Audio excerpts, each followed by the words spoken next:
Seguimos en el día viernes.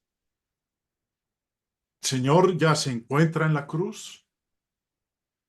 Ha pasado por todo ese proceso tortuorio desde el momento en que fue arrestado. Ha estado ante Pilato, ha estado ante Herodes, ha estado ante el sumo sacerdote. Ha cargado la cruz.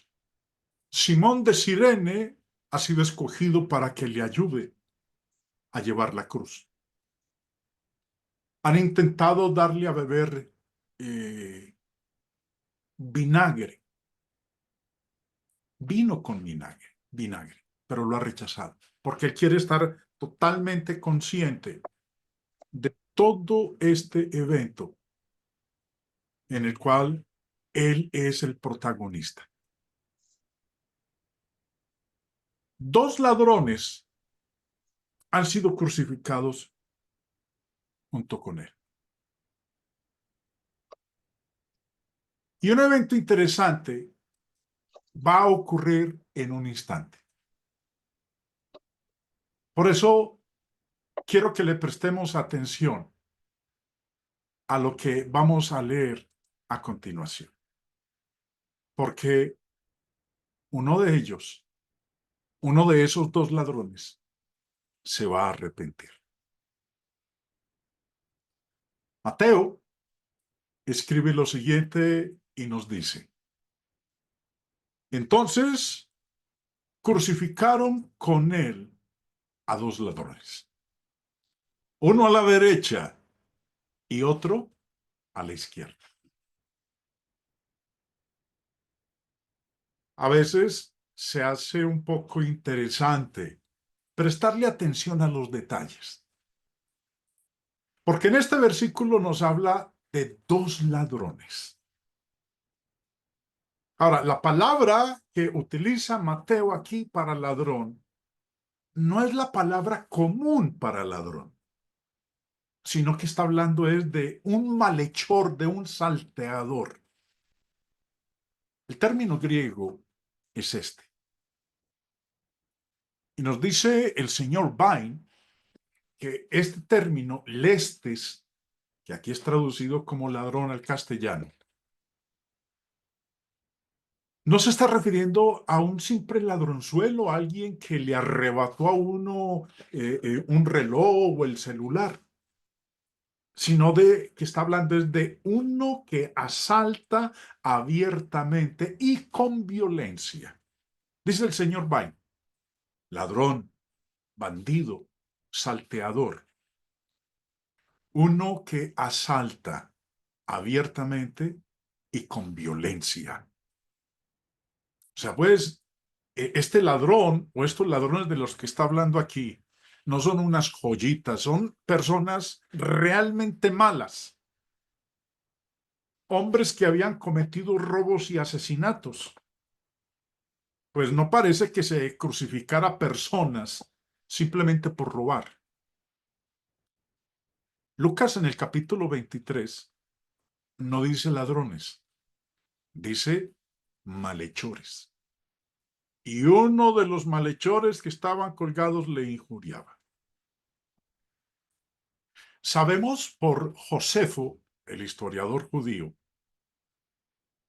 que Palestina en esa época estaba infestada de bandidos que eran perseguidos rigurosamente por los romanos y cuando eran capturados solían ser crucificados.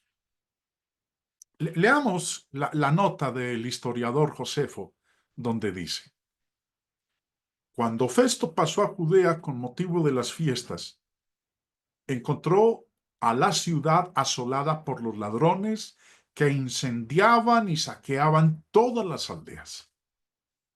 Los llamados sicarios en realidad eran muy numerosos. Se servían de puñales cortos, casi de la misma longitud que los acinace de los persas, pero curvos como aquellos que los romanos llaman sicae, con los cuales estos ladrones mataban a mucha gente y de cuyo uso tomaron el nombre. ¿Cuál nombre? el de sicarios. Vemos entonces que aquí sabemos el origen de ese término sicario.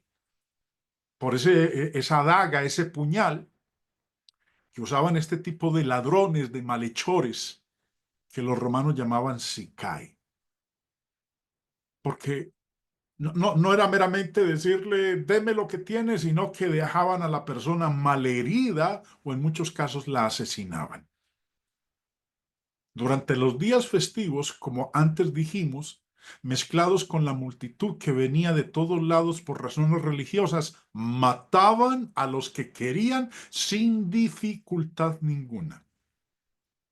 Frecuentemente irrumpían en los poblados enemigos y después de haberlos saqueado, los incendiaban.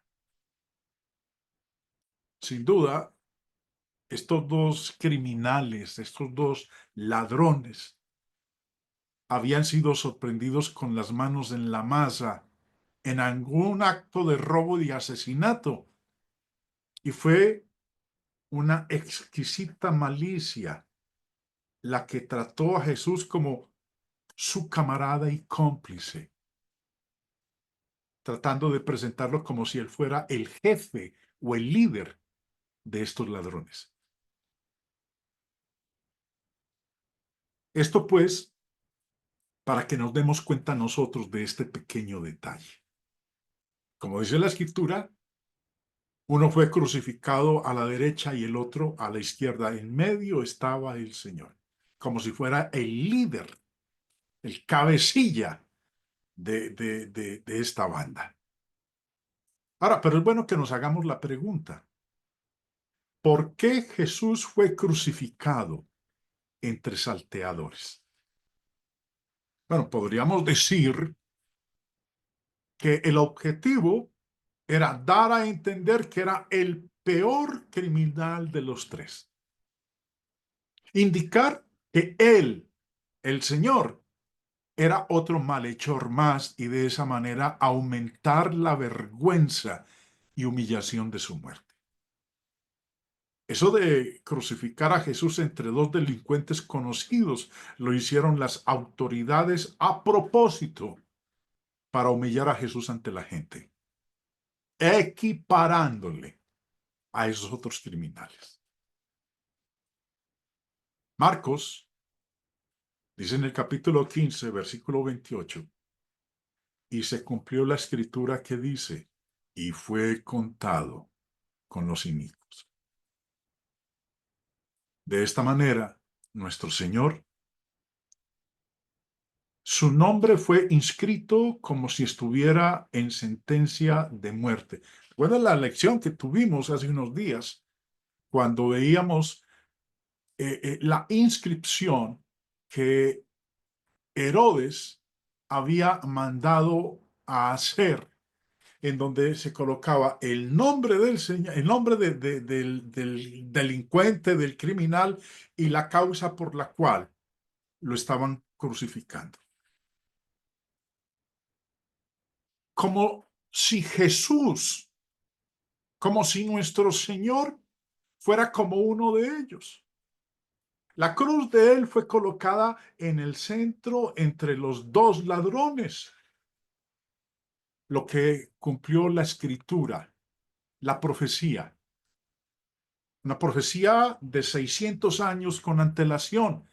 Isaías 53, versículo 12, dice, por tanto, yo le daré parte con los grandes y con los fuertes repartirá despojos, por cuanto derramó su vida hasta la muerte y fue contado con los pecadores.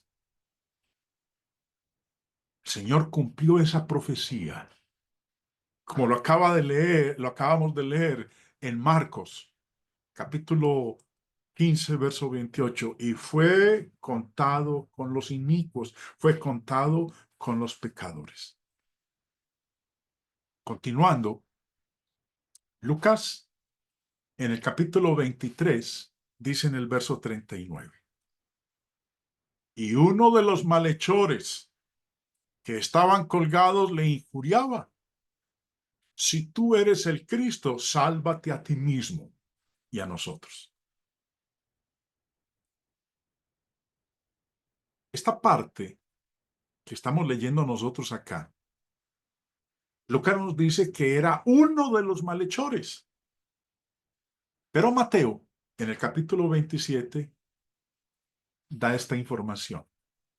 Lo mismo le injuriaban también los ladrones que estaban crucificados con él. Lucas dice que fue uno de ellos. Y si continuamos en la lectura de Lucas 23, como lo vamos a hacer en un momento, Lucas añade que el otro malhechor lo reprendió al que estaba injuriando a nuestro Señor.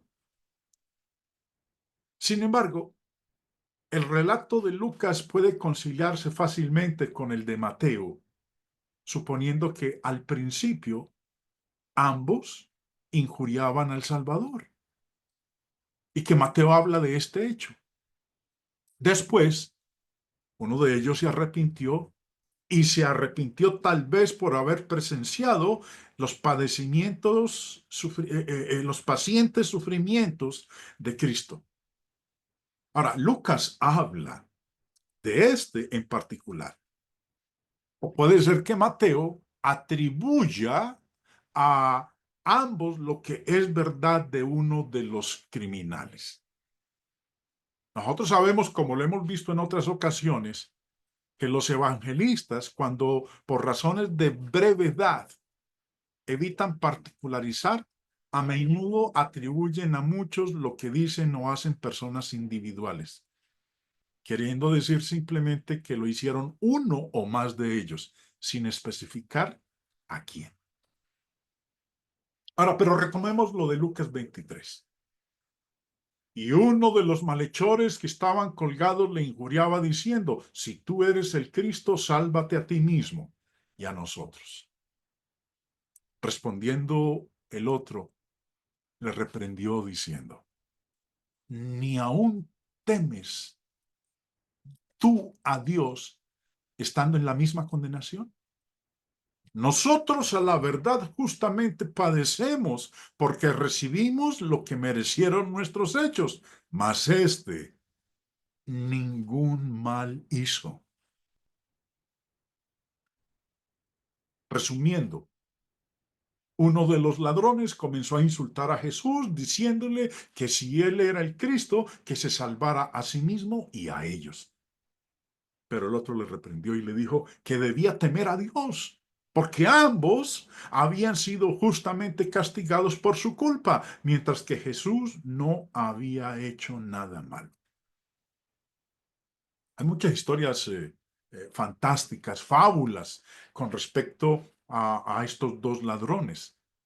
Por ejemplo, el señor Barclay en su comentario al Nuevo Testamento escribe, la leyenda se ha ocupado extensamente del ladrón arrepentido.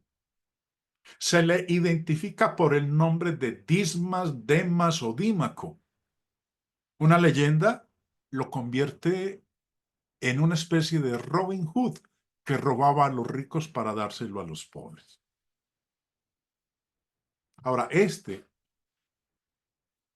que reprendió al otro que estaba injuriando a nuestro Señor, dice Lucas 23:42, y dijo a Jesús, acuérdate de mí cuando vengas en tu reino. ¿Y qué le contestó el Señor? Entonces Jesús le dijo, de cierto te digo que hoy estarás conmigo en el paraíso. El ladrón pidió misericordia y consiguió más de lo que él pensó. En su propio sufrimiento, Jesús tomó tiempo para confortar a otros. Le dijo que apenas se murieran los dos, juntos se iban a ir para el paraíso. ¿Qué descripción de este debe haber venido a la mente del ladrón arrepentido? Llegando aquí, se hace necesario que nos hagamos la pregunta, ¿cuál paraíso? ¿De cuál paraíso está hablando el Señor? Hay mucha especulación. Muchos creen que inmediatamente murieron el Señor y el ladrón en la cruz, se fueron para el cielo. ¿Realmente? Otros dicen que no, que el Señor ese día le hizo la promesa de que en el futuro, no muy lejano, iban a ir al paraíso. Pero vamos a detenernos en esta parte a cuál paraíso hacía referencia nuestro Señor. Joaquín Jeremías, en el Diccionario Teológico del Nuevo Testamento, sobre el término paraíso, dice: en el primer siglo después de Cristo, el paraíso del judaísmo se refería principalmente a un lugar de bendiciones oculto para los justos entre el tiempo de su muerte y la resurrección futura. Este es el uso reflejado en la referencia de Jesús al paraíso en Lucas 23:43. Vamos a hablar con más detalle respecto de esto que acabamos de leer nosotros aquí en este diccionario teológico. Aparte de Lucas 23:43, hay otros dos lugares en el Nuevo Testamento en que aparece la palabra paraíso. Segunda de Corintios 12, verso 4. Dice el apóstol Pablo, que fue arrebatado al paraíso donde oyó palabras inefables que no le es dado al hombre expresar. Y el otro lugar donde aparece el término paraíso es en Apocalipsis 2, versículo 7. El que tiene oído, oiga lo que el Espíritu dice a las iglesias. Al que venciere, le daré a comer del árbol de la vida, el cual está en medio del paraíso de Dios. Estos son los únicos tres pasajes en toda la Biblia en donde aparece la palabra paraíso. Y ambos son bastante instructivos. Señor Joaquín Jeremías, nuevamente citando el Diccionario Teológico del Nuevo Testamento, escribe: en el judaísmo del primer siglo, el paraíso intermedio era pensado algunas veces como del cielo mismo, pero otras veces pensado como de un compartimiento de felicidad en el Hades. Señor Thayer, en su léxico griego,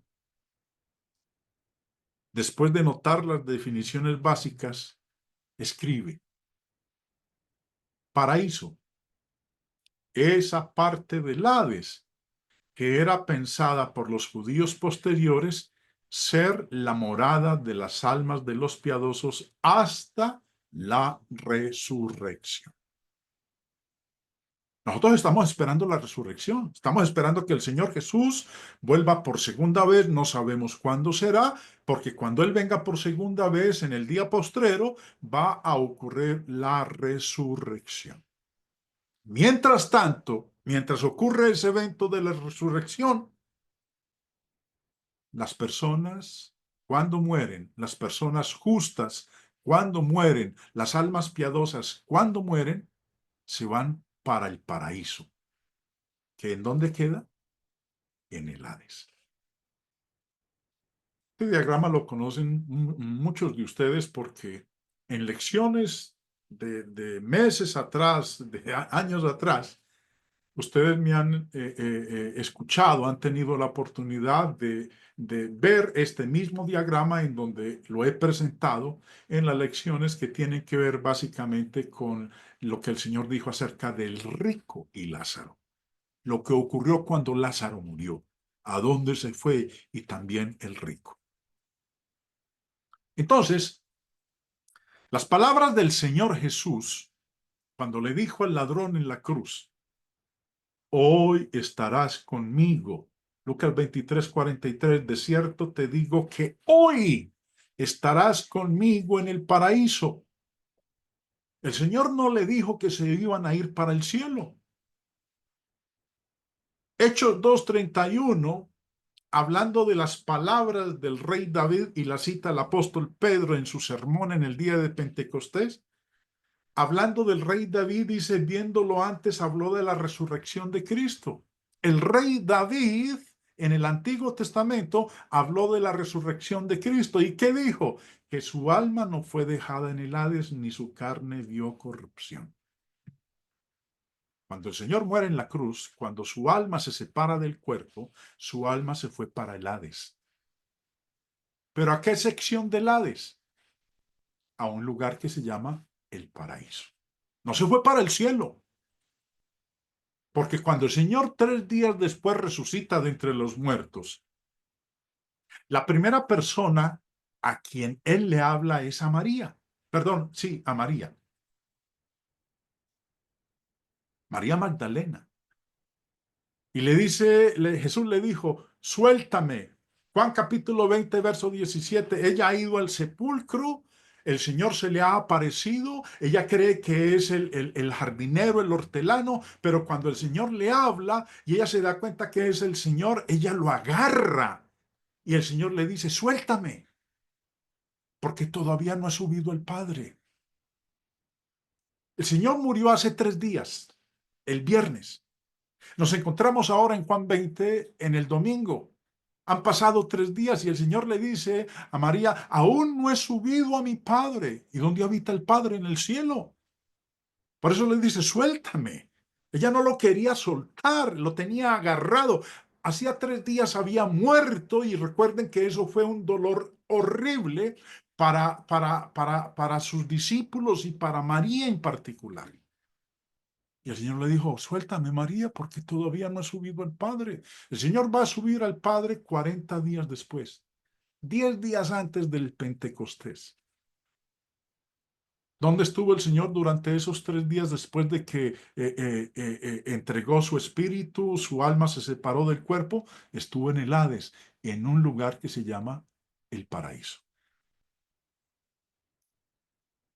Pero quiero que miremos lo que el apóstol Pablo dijo en Segunda de Corintios capítulo 12.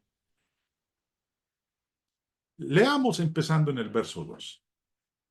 Dice Pablo, conozco a un hombre en Cristo que hace 14 años, si en el cuerpo, no lo sé, si fuera del cuerpo, no lo sé, Dios lo sabe, fue arrebatado hasta el tercer cielo. Y conozco al tal hombre. Si en el cuerpo, fuera del cuerpo, no lo sé, Dios lo sabe, que fue arrebatado al paraíso, donde oyó palabras inefables que no le es dado al hombre expresar. Ahora, este versículo 4, es aún más interesante, porque se establece un paralelo entre el paraíso y el tercer cielo. Este paralelo entre paraíso y el tercer cielo indica que el paraíso aquí, en 2 Corintios 12, el paraíso aquí es un mundo celestial. El paraíso era dicho que estaba en el tercer cielo, en la literatura judía, circundando en el primer cielo. En este pasaje de 2 Corintios, Pablo nos dice que fue arrebatado al paraíso. La expresión paraíso es paralela al tercer cielo. Por tanto, paraíso aquí significa cielo. Quiero citar las palabras, o más bien el comentario del hermano Bill Reeves acerca de este versículo 2 en sus notas sobre 2 Corintios. Según el pensar judaico y su modo de expresarlo, el primer cielo era el lugar del aire en el cual vuelan las aves. El segundo cielo, el espacio donde están el sol, la luna y las estrellas. Y el tercer cielo, el lugar de habitación de Dios, que comúnmente decimos el cielo. Pablo fue arrebatado al cielo, al lugar de la presencia de Dios. Y comentando sobre el versículo 4 El hermano Bill Rips añade, lo que Pablo en el versículo 2 llama el tercer cielo, aquí lo llama el paraíso. La palabra griega para decir paraíso, paradeisos, aparece en el Nuevo Testamento solamente aquí, en Lucas 23:43 y en Apocalipsis 2:7. Bueno, hace un momento vimos una de las diapositivas en donde vimos los 3 pasajes del Nuevo Testamento donde aparece el término paraíso.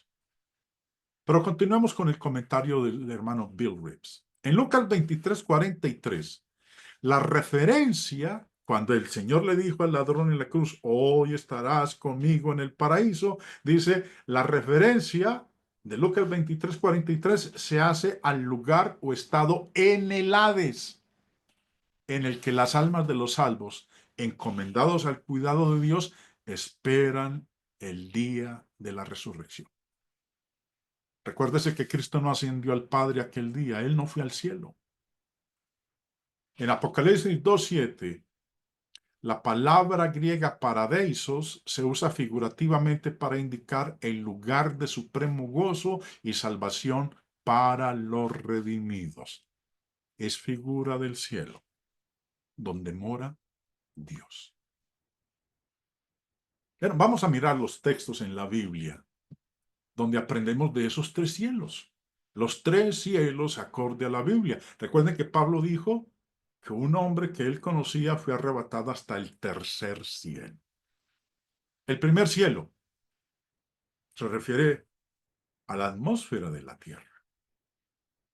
Aquí donde vivimos nosotros. Aquí donde respiramos, donde vuelan las aves, donde vuelan los aviones. Deuteronomio 1:17 dice, y se encienda el furor de Jehová sobre vosotros, y cierre los cielos, y no haya lluvia. En el espacio exterior no llueve. Allá no hay atmósfera. Es en estos cielos, aquí, donde nosotros vivimos. Ni la tierra dé su fruto, y perezcáis pronto de la buena tierra que os da Jehová. Este es el primer cielo. El firmamento este que ahorita estamos viendo nosotros, lo estamos viendo oscuro, donde están las nubes, de donde cae la lluvia. Este es el primer cielo.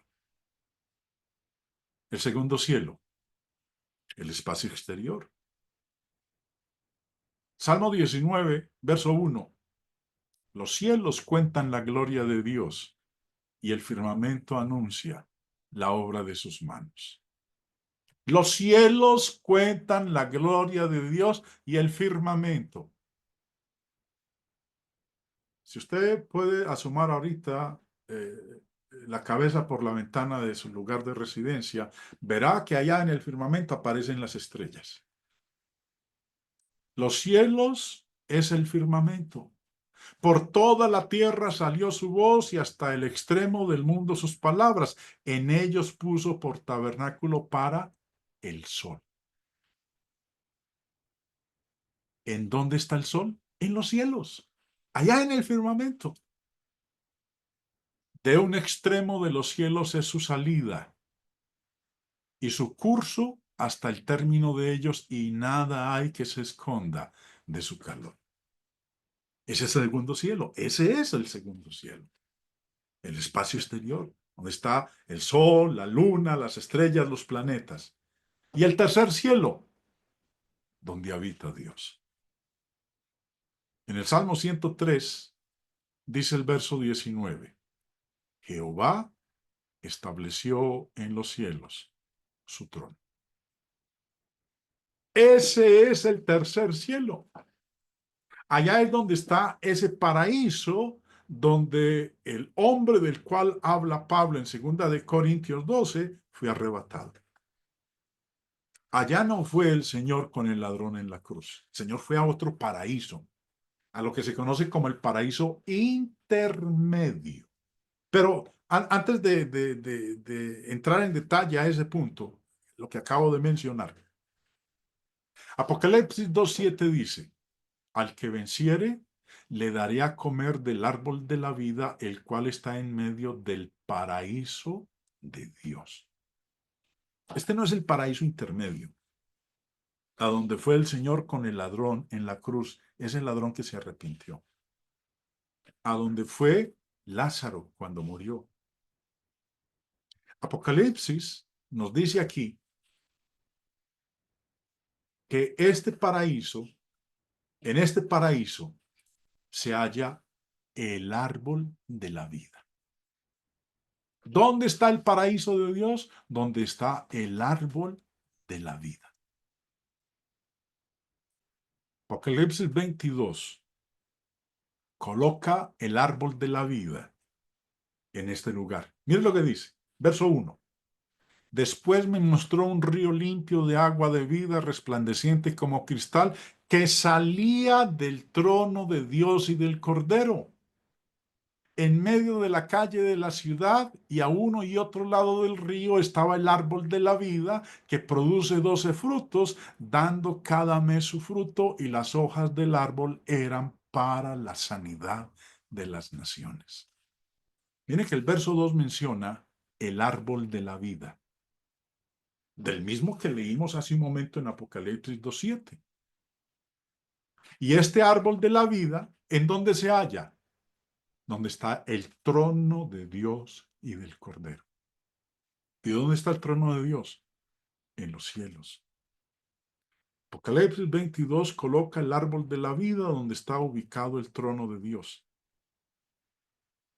Estos pasajes dirigen la atención atrás al huerto de Edén, el cual también podría ser descrito como un paraíso.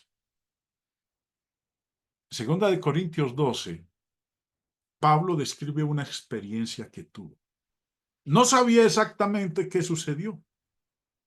Parecía muy real, pero era obviamente una visión. En esta visión fui arrebatado hasta el tercer cielo, al paraíso. El tercer cielo identifica la morada de Dios y es referido de esta manera como el paraíso.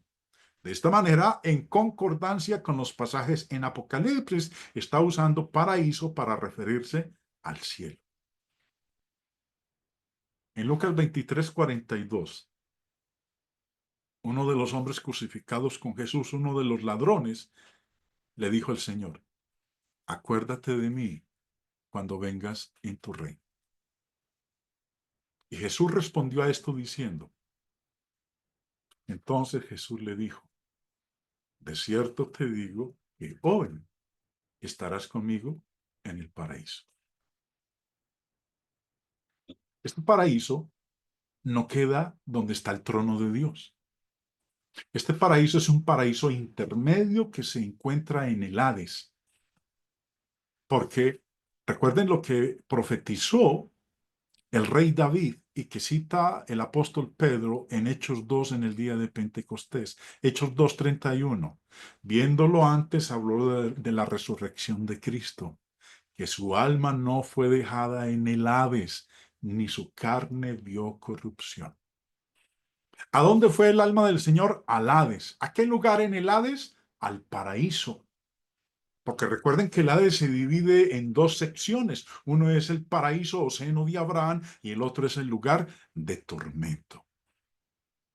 El Señor no se fue ese día con el ladrón para el cielo, donde está el trono de Dios, donde está el paraíso eterno. Porque este paraíso aquí es un paraíso temporal, es un paraíso intermedio a donde el Señor fue con el ladrón en la cruz. Y recordemos las palabras que el Señor le dijo a María en Juan 20:17, al tercer día después de que había muerto.